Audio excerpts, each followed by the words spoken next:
오늘 우리에게 주시는 하나님의 말씀 에스겔서 2장 1절부터 10절까지의 말씀입니다.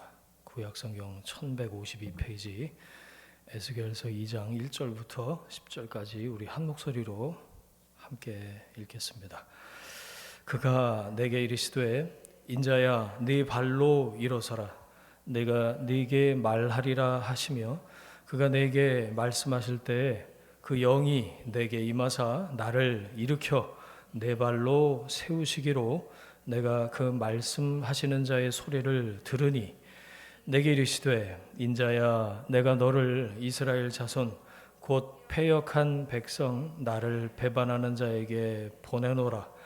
그들과 그 조상들이 내게 범죄하여 오늘까지 이르렀나니 이 자손은 얼굴이 뻔뻔하고 마음이 굳은 자니라.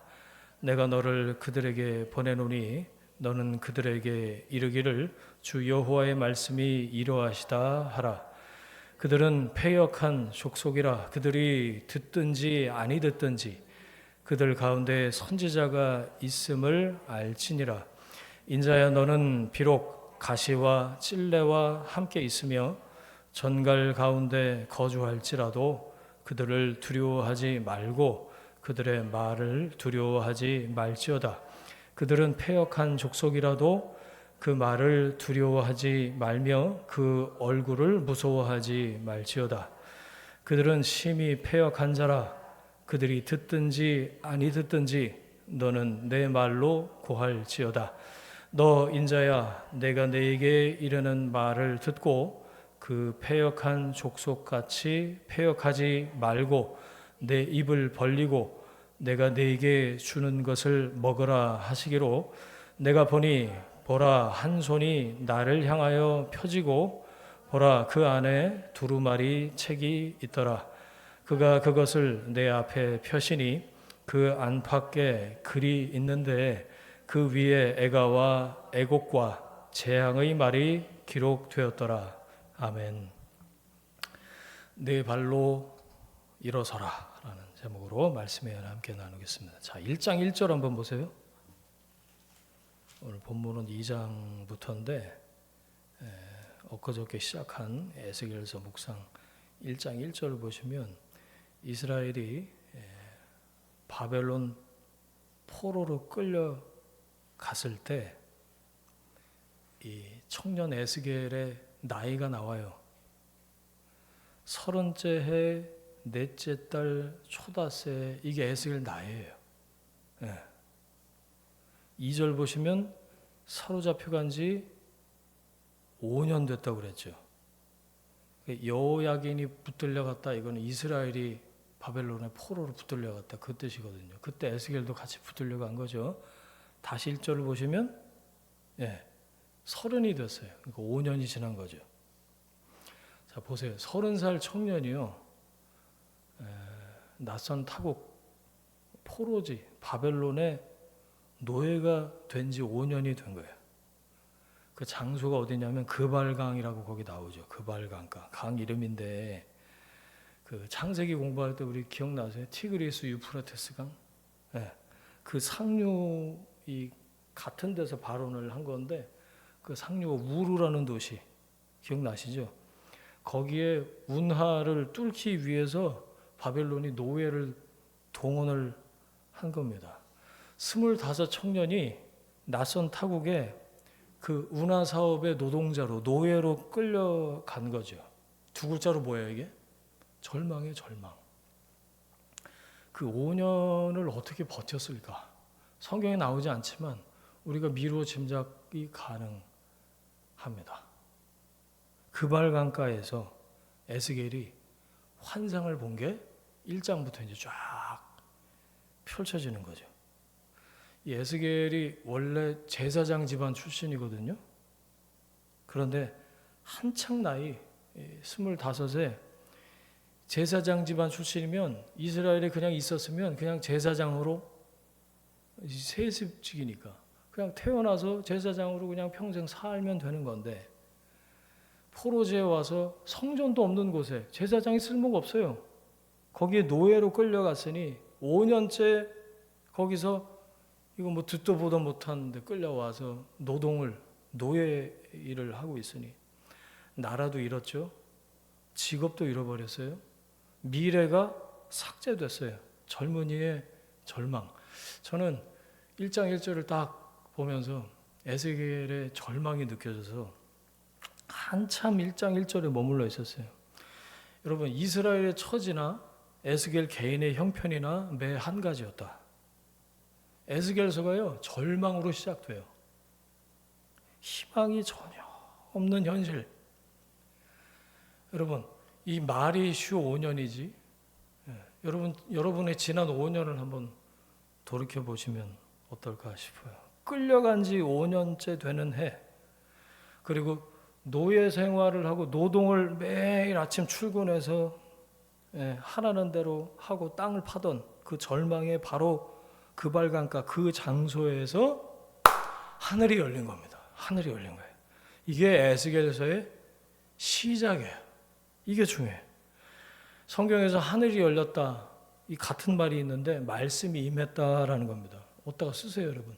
하늘이 열렸다 이퀄 말씀이 임했다. 여러분, 절망 중에 다시 일으키는 힘, 말씀에 있다라는 겁니다. 말씀이 있다. 하나님의 말씀이 들려오기 시작하면 되는 거예요. 하나님이 아시면 되는 거예요. 하나님이 보고 하나님이 함께 하시면 되는 거예요.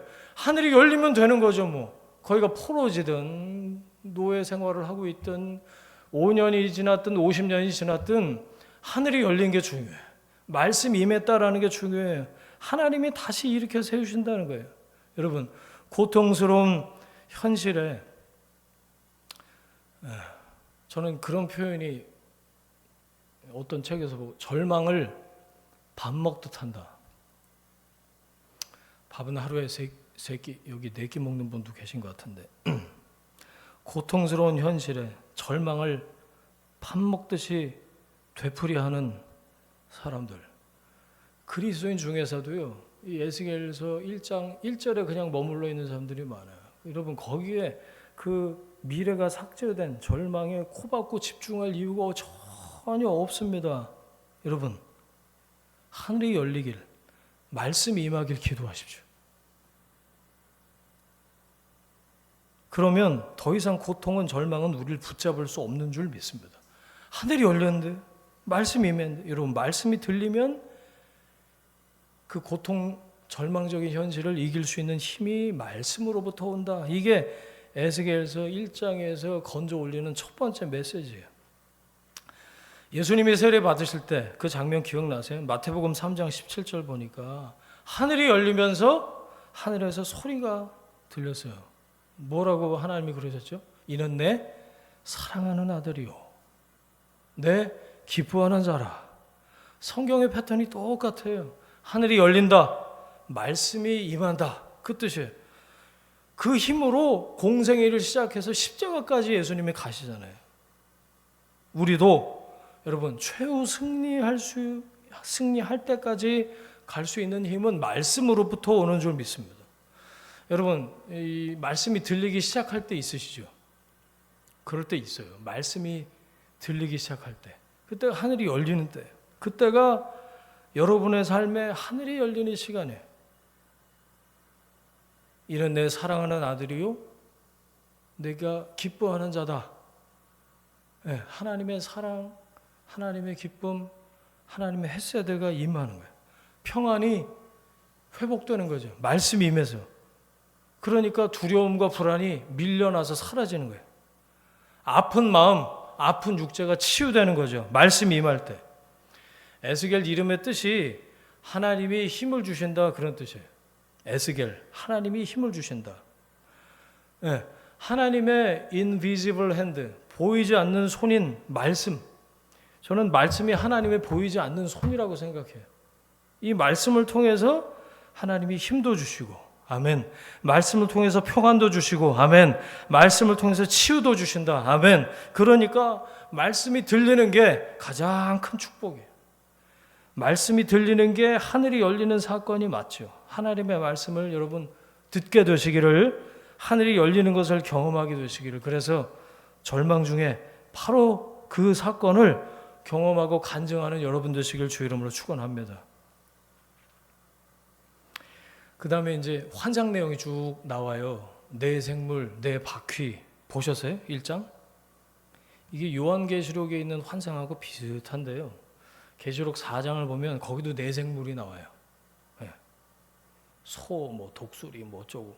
결론만 얘기할게. 이게 세부적으로 얘기해봐야 정신만 사납지. 결론만 얘기할게. 내 생물은 성경에 나오는 우리와 다른 영적인 존재, 천사를 얘기합니다. 내 생물은 그룹, 캐루빕, 그룹이라고 들어보셨죠? 이 법궤 위 뚜껑, 속죄소를 이렇게 가리고 있는 그 그룹이거든요. 이사야서 6장에는 숯불을 이렇게 젓가락으로 들고 날아오는 스랍이라고 되어 있어요. 발음이 비슷하죠? 날개가 6개래요. 2개로는 날아. 그럼 2개로는 뭐하냐? 2개로는 얼굴 가리고 2개로는 발을 가리고.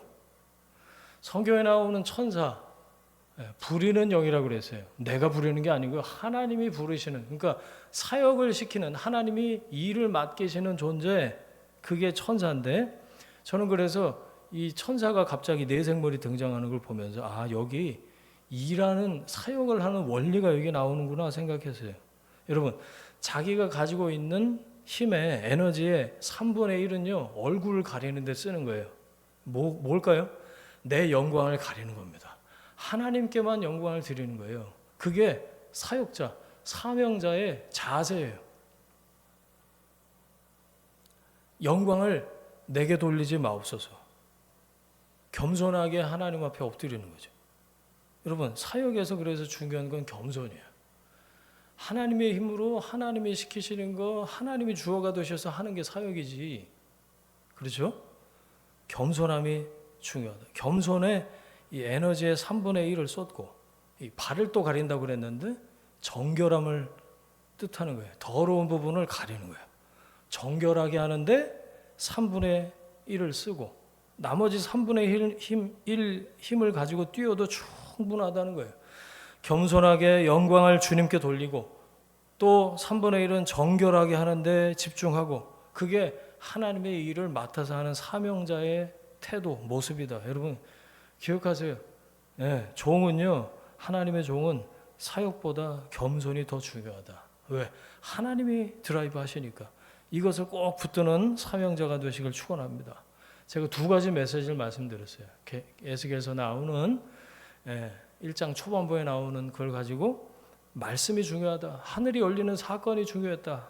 2번째는 이 내 생물의 이야기, 겸손해야 된다. 사역보다 겸손이 중요하다. 이게 내 생물이 보여주는 거고, 그 다음 네 바퀴. 이건 또 뭐예요? 불의 전차라는 영화가 있었어요. 옛날에 마라톤하는 영화. 딱 그거예요. 불이 붙은 바퀴가 막 돌아요. 움직이기 위해서 돌아간다. 제가 내 생물을 뭐로 해석을 했죠? 사역. 그러면 내 바퀴는 뭘까요? 은사와 능력이에요. 하나님께서 주신 은사와 능력. 내 생물이 동서남북 네 방향으로 보아요. 눈이 네 군데 다 달려 있어갖고. 그리고 움직일 때, 이 내 생물이 움직일 때 보면 전차를 타고, 이 네 바퀴를 타고 일사불란하게 한 방향으로 움직입니다. 가운데 뭐가 있어요? 영이 있어요. 보셨어요? 성령이겠죠. 성령이 정 가운데 계시고 다양한 은사를 갖고 있어요. 그런데 한 방향으로 움직인다. 뭐가 보이세요?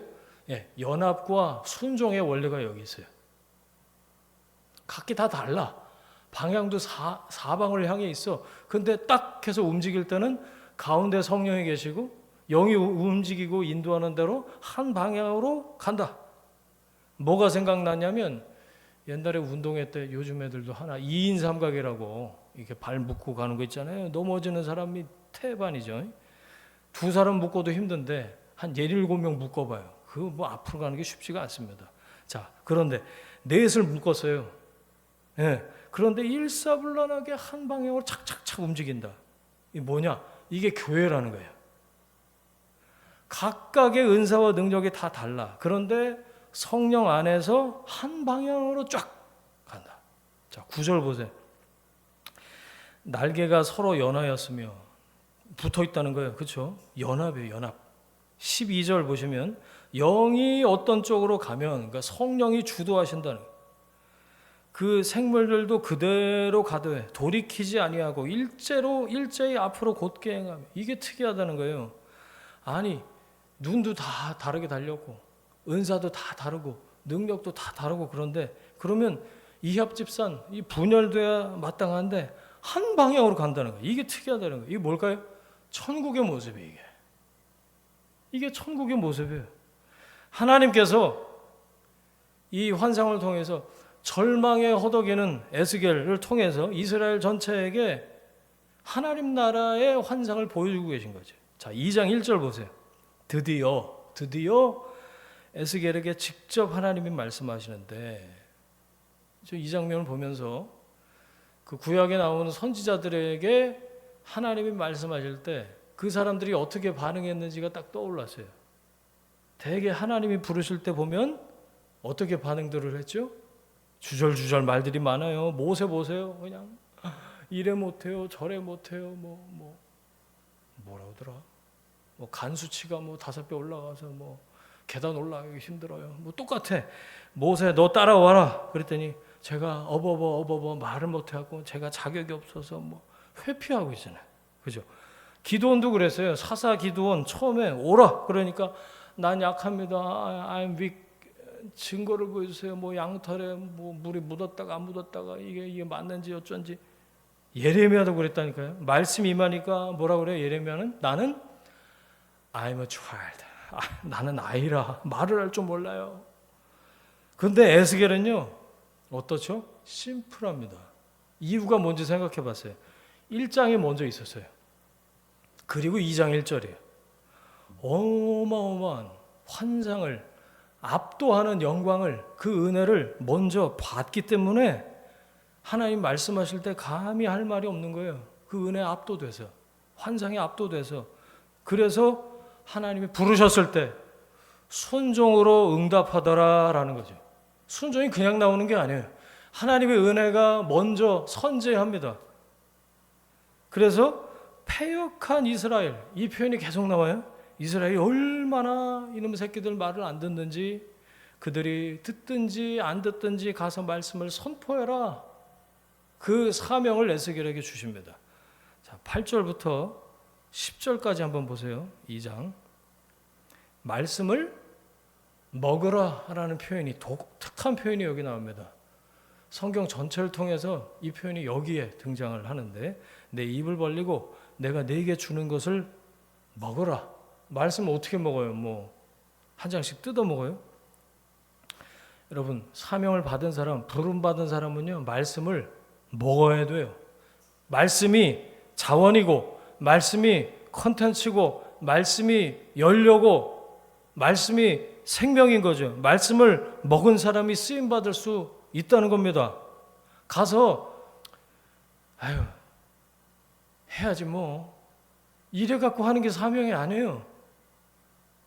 여러분 기독교는 말씀에 중요해요. 말씀과 연관이 안 돼 있으면 제대로 믿을 수가 없어요. 크리스찬이라면서 성경하고 친하지 않은 사람들이 있어요. 한번 보세요. 그런 사람들 딱 보면 무기력합니다. 성경하고 안 친하면 무기력해요. 콘텐츠가 없으니까. 이건 속일 수가 없어요. 여러분 교회는요 봉사로 다니는 단체가 아닙니다. 네? 교회를 무슨 일주일에 한 번씩 교제하기 위해서 저기 이제 해외 한인 교회들 보면 점심을 아주 극진하게 맛있게 교회 밥 먹으러 가는 데인가요?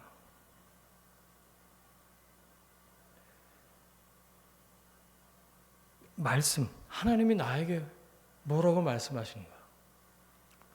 그걸 귀 기울여 듣기 위해서 물론 일주일에 우리 흩어진 삶을 통해서 또 개인적으로 말씀 묵상도 하고 그렇게 하지만 이 강단에서 선포되는 말씀 통해서 하나님이 나에게 말씀하시는 그 아버지 하나님의 그 뜻을 좀 더 깊이 깨닫고 배우고 가르침을 받기 위해서 예배를 통해서 우리가 그러기 위해서 리필하기 위해서 오는 거 아니에요? 이 말씀에 내가 살아갈 지침이 담겨 있어요. 근데 이거 내팽개치고 다른 데 에너지를 쏟으면 이 성경 말씀에서 강조하는 균형 잡힌 근육질의 신앙으로 성장하고 성숙하기는 어렵다는 겁니다. 최근에 어떤 글을 슥 봤는데 한 챕터의 제목이 이래요. 청소하고 서점 가라. 뭔 챕터의 제목이 이런가. 그리고 깊이 안 봤어요. 그냥 슥 봤어요. 뭐 자기계발서 이런 거 잘 안 보거든요. 그런데 어쩌다가 이렇게 보게 됐는데 청소하고 서점 가라. 그러면 성공한다. 뭐 그런 얘기더라고요. 지금 가만 보니까 성경의 원리하고 같아. 저자가 크리스찬은 아닌 것 같았는데 여하튼 성공하기 위해서는 자기가 한 일은 딱 두 가지래. 먼저 청소하고 그 다음에 서점에 가는 거예요. 이게 적용이 저한테는 이렇게 되더라고요. 성결하라, 순종하라.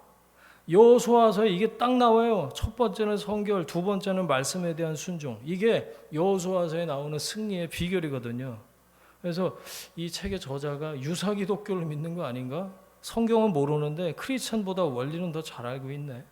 세상 사람들도 비슷하다는 거예요. 비우고 새롭게 채워야 된다. 속을 먼저 비우고 주변을 정리하고 청소하고 서점 가서 뭐 하겠어요? 뭐 다른 사람이 지혜를 얻거나 이제 채우는 거겠죠. 자, 에스겔서 초반으로 다시 갑니다. 제사장 집안에서 태어난 한 청년이 졸지에 어느 날 갑자기 끌려가서 5년 동안 미래가 삭제된 삶을 살다가 졸지에 말씀을 받으면서 선지자가 된 거예요.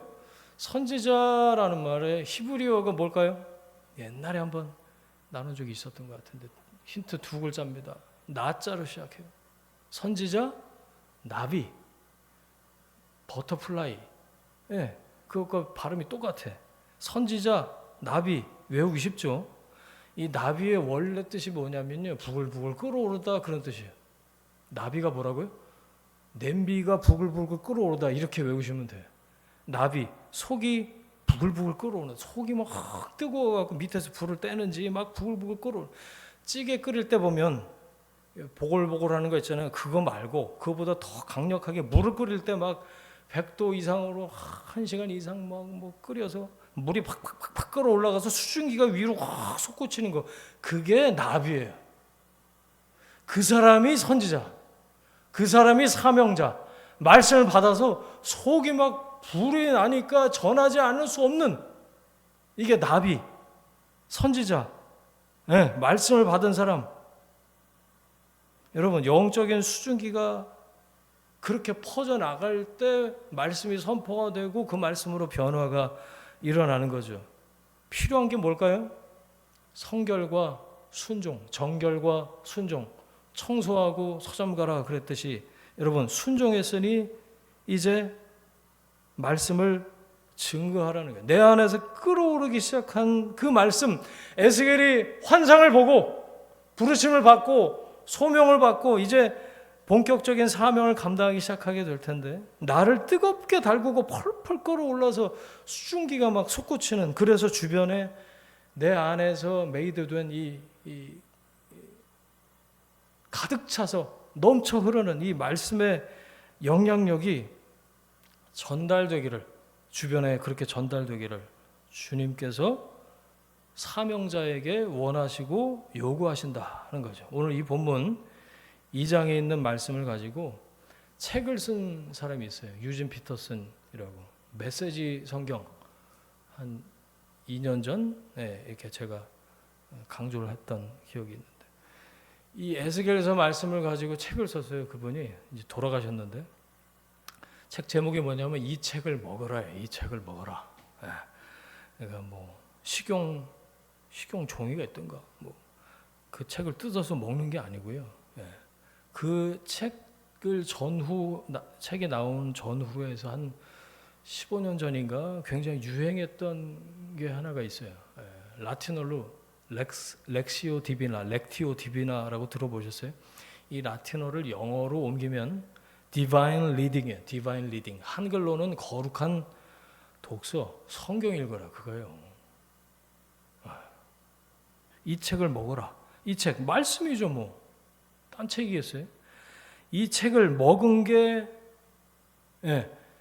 여러분 먹은 게 그 사람이 되잖아요. 그 사람이 누군지를 알기 위해서 여러 가지 지표가 있겠지만 지난 한 달간 뭘 먹은지 저에게 알려주세요. 그럼 제가 여러분이 어떤 지금 컨디션인지 얘기 드릴 수 있을 것 같아요. 먹은 게 그 사람이 돼요. 자기가 보고 자기가 듣고 경험한 게 나를 형성해요. 내가 먹은 게 곧 나예요. 여러분 말씀을 먹어라. 말씀으로 가득 채우시길 바랍니다. 이게 2장의 첫 번째 메시지예요. 제가 3가지를 말씀드릴 텐데 이게 첫 번째 메시지고 두 번째는 7절에 나와요. 7절에 듣든지 아니 듣든지 이게 선지자의 숙명이거든요. 아니 말씀을 주시면서 너 가서 전해라. 근데 이거 알고 가야 돼. 쟤들 패역해. 엄청 시리 말 안 듣고 듣는 사람이 있는 반면에 안 듣는 사람이 훨씬 더 많을 거예요. 그래도 가서 전해. 하나님 그러신 거거든요. 패역해서 그렇대요. 원래 반역을 밥 먹듯 하는 족속들. 그래서 여기 바벨론에까지 포로로 끌려온 거예요. 불순종이 결과예요. 결국에 네가 말씀 선포할 때 에스겔 네가 말씀을 전할 때 분명히 거부하고 거절할 텐데 그렇게 말씀하시는 거예요. 6절 보세요. 그 표현이 나와요. 가시와 찔레 전갈들 가운데 살 거야. 아니 이거 어떻게 살아요? 찔려서 물려서. 그래도 어떻게 하라고요? 두려워하지 말고 겁먹지 말아라. 그것들이 널 해치지 못한다. 그들이 하는 그 씨 부리는 말을 두려워하지 말고 그 얼굴 면상들을 무서워하지 말아라. 하나님이 두려워하지 말라 말씀을 한 거예요. 여러분 말씀을 전할 때 상처에도 불구하고 전하는 거예요. 두려워하지 말라. 무서워하지 말라. 그것들이 널 해하지 못한다. 가시와 찔레처럼 찌르고 전갈들처럼 쏠지라도 널 결코 해하지 못할 거야. 이게 사명자에게 하나님께서 주시는 말씀이에요. 여러분 살면서 가시와 찔레와 전갈들이 얼마나 많아요. 그럼에도 불구하고 상처받지 않는 방법이 있어요. 뭘까요? 성령의 기름 부으심을 받는 거예요. 2절 보세요. 2절.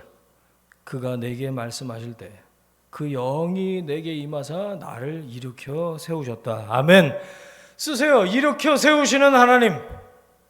내 발로 일어서라. 이렇게 말씀하시고 아이고 왜 그러고 있냐. 좀 일어서지. 이게 아니고요. 주님 손을 붙들고 우리를 일으켜 세우시는 줄 믿습니다. 사도행전 말씀이 생각났어요. 내가 내게 있는 것으로 내게 주노니 곧 나사렛 예수 그리스도의 이름으로 일어나 걸어라. 사도행전에 이 말씀을 전할 때 사도들이 얼마나 거절이 많았어요. 얼마나 핍박이 많았어요. 잡아놓고 죽이고 뭐 별일들 많았잖아요. 그런데 여러분 보세요. 사도행전에 나오는 그 제자들이 엄청 실히 상처를 입었다. 그런 거 있어요? 몇 장 몇 절이 있어요? 정신과 치료받았다. 그런 거 있어요? 트라우마 때문에 집 밖에 못 나갔다. 뭐 그런 게 있냐고요? 없죠. 이유가 뭘까요? 성령 충만해서. 성령 충만해서 그랬어요. 성령의 기름 부으심, 성령의 충만하심이 있기 때문에 여러분 해결책이 있어요. 상처에 대한 해결책 성경은 얘기합니다. 성령 충만, 성령의 기름 부으심이 있기 때문에 그리스도인이 성령으로 충만하지 않고 엉뚱한 걸로 자꾸 채우려고 하면 넘어진다. 약하다. 진다. 여러분 성령이 무슨 영이요? 진리의 영이라고 그러셨는데 요한복음 16장 13절 그러나 진리의 영이 오시면 그가 너희를 모든 진리 가운데로 인도하시리니 외우시죠? 그가 스스로 말하지 않고 오직 들은 것을 말하며 장래 일을 너희에게 알리시리라. 아멘. 성령이 오셔서 충만케 하시면 후끈해지고 뜨거울 뿐만 아니라 성령이 진리 가운데로 인도하신다. 말씀 가운데로 인도하신 영이시다. 여러분 말씀으로부터 성령의 역사, 성령의 채우심이 시작된다는 거예요. 그게 상처를 극복하는 유일한 방법이라는 거예요. 여러분 성령 충만으로 승리하는 사명자가 되시길 주의 이름으로 축원합니다. 세 번째 메시지는 뭐냐? 약해도 전하라는 거예요. 그 2장 1절의 내용이에요. 2장 1절. 인자야, 김인자, 박인자, 이인자가 아니고 인자야 그랬는데 히브리어로 벤 아담, 벤은 아들이고요. 아담은 흙이에요. 흙으로 지은 사람. 첫 번째 사람 이름이 아담이었잖아요. 벤 아담을 그래서 성경이 인자, 사람의 아들로 번역을 했는데 여기서 인자는요, 약한 자야 그런 뜻입니다. 흙으로 만들었으니 툭 치면 뭐 이렇게 넘어져 갖고 먼지가 될 거 아니에요. 흙으로 지었구나. 인자야. 너 나 없이는 그렇게 약하구나. 인자야. 이런 뜻입니다. 흙과 같은 존재. 내가 약하구나. 약한 존재야. 이렇게 부르시는 거예요. 그래도 뭐요? 네 발로 일어서라. 아유, 어쩌 그냥 누워 있어. 힘들지? 덥지? 그냥 에어컨 밑에 누워 있어. 그게 아니고요. 약한 자야, 네 발로 일어서라. 내 두 발로 딛고 일어서라. 일어서서 내가 내게 줄 말씀을 받아라. 그리고 순종해라. 선포해라. 2절. 그리고 일으켜 세워주시죠. 여러분, 말씀을 들을 수 있도록 일으켜 세워주시는 하나님. 약해도 네 발로 서서 말씀을 듣고 말씀을 전해라. 이렇게 말씀하시는 거예요. 약해도 전해라. 너를 통해서 하나님께서 역사하신다. 말씀하십니다. 말씀 정리하겠습니다. 에스겔서가 절망으로 시작한다고 말씀드렸어요.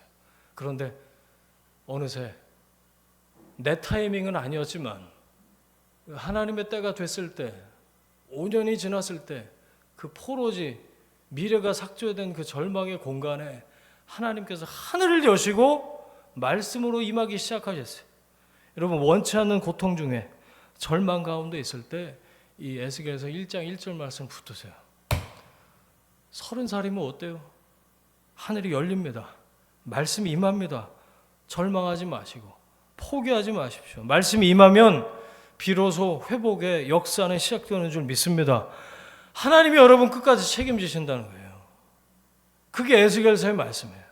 세상 끝날까지 함께 하실 거라고 임마누엘 약속하셨잖아요. 여러분, 고통 중에, 절망 중에 임마누엘 하나님을 경험하고 간증하게 되시길 축원합니다. 어떻게 해야 됩니까? 말씀을 먹는 거예요.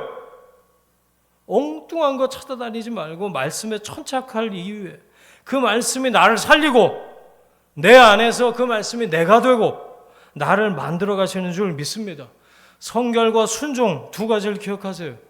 거룩함을 지향하세요. 나를 비우고 나를 내려놓고 하나님의 말씀으로 채워지면 순종할 수 있게 돼요. 그럴 때 쓰임 받을 수 있게 된다, 그거죠. 말씀을 받은 사람, 나비 기억나시죠? 팔팔팔팔 끓어오르는 물처럼 말씀의 영향력이 뿜어져 나오게 되는 거예요. 성령의 충만함으로 우리가 뭘 극복할 수 있어요? 가시를 극복하고 찔레를 무력화시키고 전가를 극복할 수 있는 줄 믿습니다. 거절이 있고요. 핍박이 있을 수 있고요. 상처에도 불구하고 그런 삶에도 불구하고 우리는 말씀을 먹고 받은 사람으로서 말씀을 주변에 전하는 삶을 살아갈 수 있게 된다. 그리스도의 피로 거룩하게 된 하나님의 사람, 부름받은 자녀잖아요. 나의 정체성이. 여러분, 이 땅에서 우리가 쓰임받기 위해서 해야 될 일이 뭐냐? 다른 거 말고 말씀으로 꽉꽉 채우는 거예요.